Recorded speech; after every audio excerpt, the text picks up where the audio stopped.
Ya, teman rekan kita, Bapak Ibu kepala sekolah, semua inilah Pak Akbar yang guru SMK itu. Ya, mudah-mudahan mohon doa-doa Pak Akbar dari teman guru kita semua. Mudah-mudahan lancar hari ini dan kita siap membela untuk Bapak. Kisah guru pendidikan agama Islam bernama Akbar Sarosa viral setelah dipolisikan orang tua murid dan dituntut 50 juta rupiah. Semua gara-gara tindakan Akbar Sarosa memberikan hukuman kepada muridnya lantaran tak sholat. Melansir dari tribunstaff.com, pada Sabtu 7 Oktober, Akbar Sarosa merupakan guru pendidikan agama Islam di SMK Negeri 1 Taliwang, Sumbawa Barat. Guru tersebut dilaporkan oleh salah satu orang tua muridnya yang tak terima anaknya dihukum.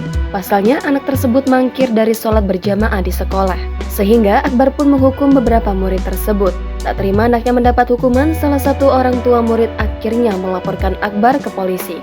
Bahkan Akbar dituntut denda sebesar 50 juta rupiah. Hal itu terlihat dari unggahan seorang guru di TikTok @denny_ali28.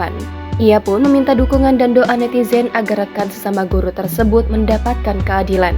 Akun tersebut juga mengunggah video aksi solidaritas para guru di Sumbawa, Nusa Tenggara Barat. Tak hanya dilaporkan ke polisi, Akbar juga dituntut sebesar 50 juta rupiah.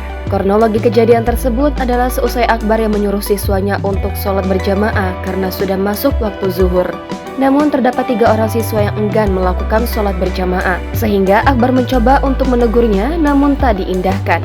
Akhirnya ketiga siswa tersebut dihukum dengan memukul telapak tangan dan pundaknya. Seusai kejadian tersebut, ada orang tua murid yang tak terima jika anaknya dihukum.